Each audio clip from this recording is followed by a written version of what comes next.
back to the Animal Spotlight. Today we're going to talk about the Savannah Monitor. So first of all, thank you so much to Omerta Bong. Sorry, I don't know how to pronounce it, but thank you for the video suggestion. If you guys have any animals that you want to see me talk about, then you can go ahead and leave that in the comments below, because I always love some video ideas.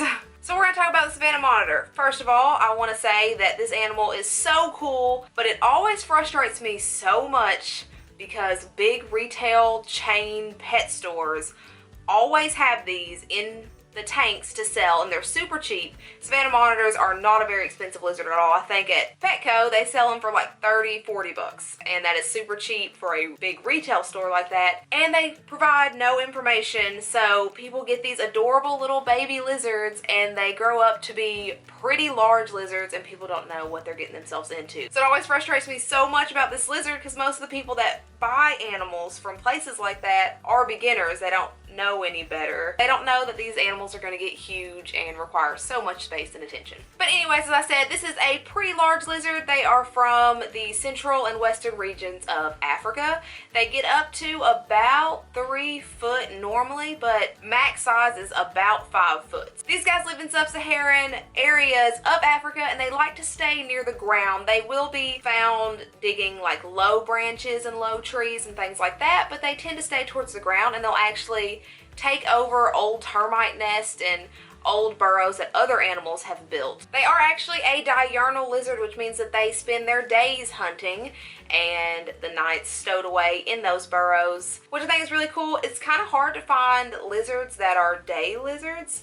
Most pet stores or Reptiles and stuff like that, they sell a lot of crested geckos and leopard geckos and things like that that come out at night. And these guys actually really enjoy the daytime. Normally in the wild, if they encounter humans, they'll actually shy off and sometimes even play dead because they are a shy animal. However, if there are two males, they can get very territorial, and they'll hiss and they'll thrash their tails at each other, and sometimes they will even wrestle each other to the ground. So two males, captivity or in the wild, are never good together. These guys look so cool. They're another one of those big lizards that have the blue forked tongue, and they'll walk around and flicker their tongue out a lot like snakes do, which I always think is really awesome. They also have very blunt back teeth, which they use to eat snails. They'll actually use those to break the snails' shells open to get the snails out, because in the wild they have a very large, varied diet. They'll eat beetles and crickets and roaches and all different kinds of worms and snails and rats and small birds and other reptiles and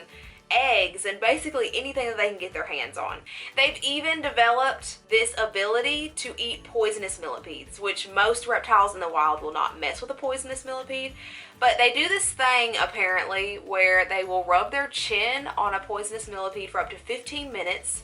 And it's thought that they do that to force the millipede to discharge all of its venom, and then they'll eat it and they're fine, which is absolutely crazy to me. As far as I'm aware, they're one of the only animals that can do that, which is awesome. And the way that they eat in the wild is called a feast and fast system. So that means that for the first 8 months of the wet season in Africa, they will eat as much as they possibly can and store up all the body fat that they possibly can get a hold of. And then the last 4 months of the dry season of Africa, they'll just kind of live off that fat that they've stored up. That way they're not starving and they don't have to go and try to find animals to eat in that really dry season, which I think is really cool. It's a really cool adaptation that they have developed. So now that you know a little bit more about them in the wild, let's talk about them as pets, since like I said, people don't know a lot about them and they buy them as beginner pets, and they are definitely not beginner pets. These guys have been kept in captivity as pets for over 150 years. They are pretty docile. They are a bigger lizard though, so as a baby you'll need to handle them as much as you can to kind of tame them down. But they can be very docile lizards. They can live up to about 13 years, so that's something that you want to keep in mind. And as I said before, they get pretty large. So the care requirements for these guys is going to be pretty extensive, but it is another one of those lizards where you're going to pay for everything that it needs basically up front in regards to the enclosure and lighting and all that kind of stuff, and then they're pretty easy to take care of once you've done all that. It's just a matter of having the space and getting everything that you need for it as soon as you get it, as opposed to trying to build a bigger tank for it later.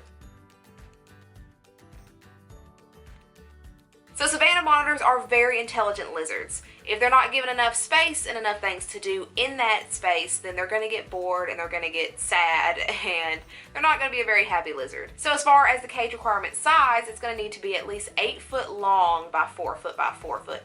That's a pretty large tank, and not only that, but you're going to have some low branches for him to climb on, and they love to dig. So you're going to have to get a substrate that you can pack in there that is at least 20 inches to 2 foot deep of just pure substrate. Because as I said before, in the wild, they'll burrow and they'll inhabit termite nests and stuff like that, so they have to have an area to be able to do that. They also like it very hot. Being from those sub-Saharan regions of Africa, their hot spot is going to be about 130 degrees.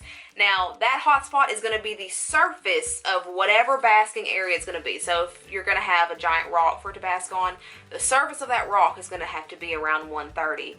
Not the air temperature. The air temperature cannot be that high, or else it could get very deadly very quick for them in there, because that's a very high temperature to try to breathe in. And then you're going to have just a normal temperature gradient across the cage, just like you would any other reptile, because they are going to need that temperature gradient to be able to properly digest their food. They're also going to need about a 60% humidity, which, having a temperature that high and then needing a 60% humidity is going to be kind of difficult. The best cages for these guys are going to be very large vision cages or hand-built wooden cages, because finding a tank that big is going to be a little bit difficult, and holding the humidity in a tank that big is going to be a little bit difficult as well. So just know that you're probably going to have a custom built cage or build the cage yourself for these guys to have the adequate space that they need. They also need a very large water dish.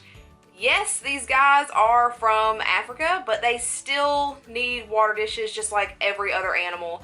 And since they get pretty big, they need a big water dish that they can fit in. So that's another reason you're going to need such a big enclosure, because you're going to have to be able to, like I said, provide those temperature gradients, provide a very large water bowl, and provide them enough space to dig 2 foot down to the bottom of the enclosure and to have that hot spot and all that stuff.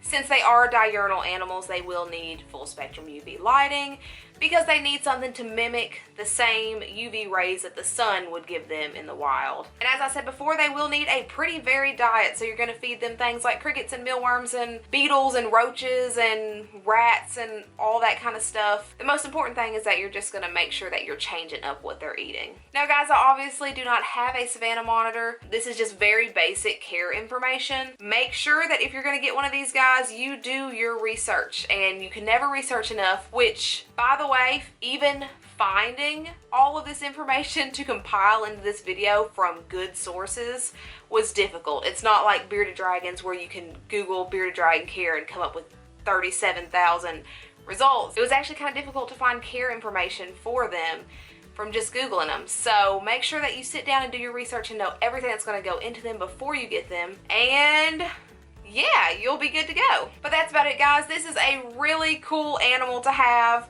To me, they've always kind of looked like little Komodo dragons that walk around. So if you have the space and the time and everything needed to get this animal, definitely go for it, especially if it's something that you've been thinking about and researching for a while. Go for it, because they are awesome animals. Also, guys, I kind of wanted to do a thing. Sometimes when I'm sitting at home on my couch watching TV or whatever, my phone will start absolutely blowing up where someone has subscribed to my YouTube channel, and then they go over to Instagram and they just like all of my posts, which always makes me so happy. Thank you guys so much for that. And I've noticed it happening for a little while now, and I just wanted to give those people a shout out too, because like I said, it always makes me smile. So thank you guys so much. So I kind of wanted to do that whenever I notice that it happens. I'm super sorry if you've done this in the past. Instagram only gives me alerts so far back, and it doesn't happen very often. It just happens occasionally. So I wanted to give 2 shout outs this week. The first one is KBug128. I was literally just sitting down and my phone was lighting up over and over for probably 15-20 minutes. So thank you so much for that. And also Tony Golden Cocker, thank you so much, because again, it was one of those things where just sitting around and my phone was going crazy. So thank you guys so much. If you're not already following me on Instagram, you can find me at l.622 there. Also, you guys really seem to like when I do tank builds. So next week, I'm super excited about this. We will be rebuilding Percy's tank finally. And some of you absolutely loved her last bioactive tank, and I kind of iffy about it, and we're kind of going to do a half and half sort of thing. But yeah, I'm super excited about it, and that's what we're going to be doing next week. And yeah, if you like this video, don't forget to subscribe down below. I put out new videos every single Sunday. And as always, thank you so much for watching, and I hope you have a fantastic day. Bye.